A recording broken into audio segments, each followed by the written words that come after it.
Life story channel में आपका स्वागत है। आइए आज मैं आपको सुनाती हूँ अकबर बीरबल की कहानियाँ। बच्चों को कहानियाँ सुनना बहुत पसंद होता है, खासकर वो कहानियाँ जो मज़ेदार होती हैं और कुछ सीख देती हैं। हम में से ज़्यादातर लोग राजा अकबर उनके खास नौरत्न बीरबल की कई प्रसिद्ध कहानियों को सुनकर बड़े हुए हैं, जो अपनी बुद्धिमत्ता, चतुराई और हाजिर जवाबी के लिए जाने जाते हैं। उनकी कहानियाँ न केवल सुनने में मज़ेदार हैं, बल्कि हमें उनसे शिक्षा भी मिलती है। यदि आप अपने बच्चे को खेल खेल में कहानी के माध्यम से उन्हें अच्छी बातें और अच्छे संस्कारों को सिखाना चाहती हैं, तो आप उन्हें अकबर बीरबल की कहानियाँ सुना सकती हैं। तो आइए अब हम कहानी की शुरुआत करते हैं। तीन गधों का बोझ। बादशाह और उसके दो पुत्रों को नदी में नहाने का शौक था। बीरबल भी कभी कभी उनके साथ नदी जाता था, पर कभी नदी में नहाता नहीं था। बादशाह और उसके दो पुत्र एक दिन बीरबल के साथ नदी में नहाने गए और नदी में नहाने लगे। बीरबल नदी के किनारे जाकर बैठ गया और बादशाह और उनके पुत्रों के वस्त्रों की नदी किनारे रखवाली करने लगा। बीरबल ने उनके वस्त्र अपने कंधों पर टांग लिए। बादशाह को बीरबल को हमेशा से छेड़ते रहने की आदत थी। नदी में खड़े खड़े बादशाह सलामत ने बीरबल को छेड़ा और कहा कि ऐसा लगता है कि तुम्हारे कंधों पर एक गधे का बोझ लदा है। बीरबल भला कब चुप रहने वाले थे, तुरंत बोले, हुजूर, एक नहीं, दो नहीं, 3 गधों का। बादशाह यह सुनकर फौरन चुप्पी साध गए, क्योंकि तीनों के वस्त्र बीरबल ने अपने कंधों पर लटका रखे थे। तोते की मौत। एक बार बादशाह अकबर किसी व्यापारी के पास से तोता खरीद कर लाए। वो तोता देखने में अत्यंत सुंदर था और उसकी बोली भी बड़ी मीठी थी। अकबर ने उस तोते की रखवाली के लिए एक सेवक को नियुक्त कर दिया और उसे साफ हिदायत दे दी कि अगर तोता मरा तो तुम्हें मृत्यु दंड दे दूंगा, और इसके अलावा जिसने भी अपने मुंह से कहा कि तोता मर चुका है, उसे भी मौत की सज़ा मिलेगी। इसलिए तोते की रखवाली अच्छे से करना। सेवक तोते को लेकर चला गया और बड़े उत्साह से उसकी देखभाल करने लगा। उसे कहीं न कहीं यह डर सता रहा था कि अगर कहीं बादशाह का तोता मरा तो उसकी जान पर बन आएगी। और फिर एक दिन ऐसा ही हुआ। तोता अचानक मर गया। अब सेवक के हाथ पांव फूलने लगे। उसे बादशाह अकबर की कही बात याद थी। वो तुरंत दौड़कर बीरबल के पास गया और पूरी बात बताई। बीरबल ने उस सेवक को पानी पिलाया और कहा, चिंता मत करो, मैं बादशाह से बात करूंगा, तुम बस इस समय उस तोते से दूर हो जाओ। थोड़ी देर बाद बीरबल अकेले बादशाह के पास गए और बोले कि मालिक, आपका जो तोता था। इतना बोलकर बीरबल ने बात अधूरी छोड़ दी।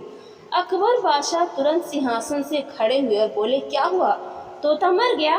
बीरबल बोले, मैं सिर्फ इतना ही कहना चाहूँगा कि आपका तोता न मुँह खोलता है, न खाता है, न पीता है, न हिलता है, न डोलता है, न चलता है, न खुदकता है। उसकी आंखें बंद हैं और वो अपने पिंजरे में लेटा पड़ा है। आप आइए और जरा उसे देखिए। अकबर और बीरबल फौरन तोते के पास गए।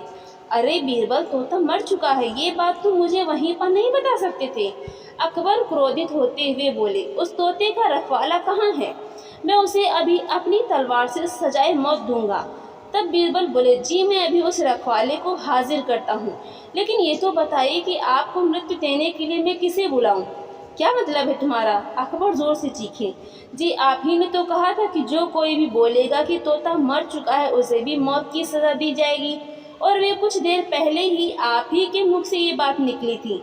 अब अकबर को अपनी गलती का एहसास हो गया।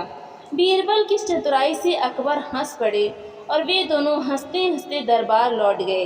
अकबर ने तुरंत घोषणा कर दी कि सेवक पर कोई कार्यवाही नहीं की जाएगी। तोता अपनी मौत मरा है, उसमें किसी का कोई दोष नहीं है। दूज का चांद। बीरबल बहुत चतुर, बुद्धिमान और हाजिर जवाब था। उसकी कीर्ति दूर देशों तक फैली हुई थी। ईरान के बादशाह ने जब उसके चातुर्य की तारीफ सुनी तो उसने राजा के पास संदेश भिजवाया कि आपके वजीर को कुछ दिन के लिए मेरे दरबार में भेजने की कृपा करें। राजा ने बहुत कीमती वस्त्र आभूषणों की भेंट के साथ बीरबल को ईरान के लिए रवाना किया। ईरान की सीमा पर भी बीरबल का भव्य स्वागत किया गया। दूसरे दिन जब बीरबल बादशाह के दरबार में पहुंचा तो बादशाह ने भी उसकी आवभगत की और राजा के द्वारा भेजे गए उपहार के लिए धन्यवाद और कृतज्ञता प्रकट की। बीरबल ने ईरान के बादशाह को राजनीति के कई रहस्य समझाए। बादशाह उसकी हर राय से सहमत हुए। विदाई की बेला में बादशाह ने अपने सभी दरबारियों के बीच हिंदुस्तानी वजीर से एक सवाल किया कि आपके राजा और मेरे बीच आप कैसे तुलना करते हैं। वजीर ने कहा, हमारा राजा दूज के चांद की तरह है और आप पूनम के पूर्ण चंद्रमा से सुंदर सुशील हैं। बीरबल के साथ आए राजा के दरबारियों को मौका मिल गया। वो आपस में इस बात को लेकर खुसर खुसर करने लगे कि बीरबल ने ईरान के बादशाह के स्वागत सत्कार के आगे अपने राजा को नीचा दिखाया है। ईरान के बादशाह को तो पूनम का चांद बताया और अपने को राजा को दूज का चांद। दूसरे दरबारी ने हाँ में हाँ मिलाते हुए कहा, हाँ तुम ठीक कहते हो, पूनम का चांद बहुत बड़ा और चमकीला होता है, जबकि दूज का चांद एक पतली सी रेखा की तरह है। वजीर ने अपने राजा को छोटा बताया, इसकी हमें शिकायत करनी चाहिए। तीसरे दरबारी ने कहा। जब बीरबल वापस अपने राजा के दरबार में लौटा तो राजा ने सारा हालचाल पूछा। बीरबल की बातें सुनकर राजा बोला, आपने हमारे दरबार की शोभा ईरान तक फैलाई, इसकी हमें बहुत खुशी है।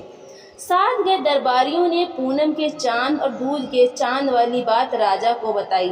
राजा इस पर बहुत नाराज हुआ। दूसरे दिन बीरबल ने उसने पूछा, आपने मेरी तुलना पूनम के चांद से क्यों नहीं की। वजीर को सारा माजरा समझ में आ गया। वो बोला, हुजूर, आप दूज के चांद की तरह हमेशा अपने पराक्रम, कीर्ति और साम्राज्य कोई दिन दूना रात चौगुना बढ़ा रहे हैं, इसलिए मैंने आपकी प्रशंसा में कहा कि दूज के चांद की उपाधि दी। ईरान के बादशाह को पूनम का चांद इसलिए कहा क्योंकि पूनम चांद हर रोज घटता जाता है, सिमटता जाता है, अमावस की रात तो बिल्कुल ही नहीं निकलता। आपको दूज का चांद बताकर मैंने अपने राजा की महानता का बखान किया है। दूज का चांद सबको प्रिय होता है, सभी उसके दर्शन करते हैं। पूनम का चांद तो एक दिन चमकता है और दूज का चांद पूरे पखवाड़े तक चमकता है। आप खुद फैसला करें कि दूज का चांद श्रेष्ठ है या पूनम का। राजा ने कहा, हाँ दूज का चांद। और अपने बीरबल की बात सुनकर राजा खुश हुआ। उसने चुगलखोरों की जमकर खबर ली। राजा ने उससे और इनाम देकर सम्मानित किया। तो दोस्तों, आपको ये कहानी कैसी लगी, लाइक करें, ज़्यादा से ज़्यादा शेयर करें और कमेंट करके हमें ज़रूर बताएं। और इसी तरह की मज़ेदार कहानियाँ सुनने के लिए हमारे चैनल को सब्सक्राइब करना बिल्कुल भी ना भूलें। तो मिलते हैं अगली नई कहानी के साथ। बहुत बहुत धन्यवाद।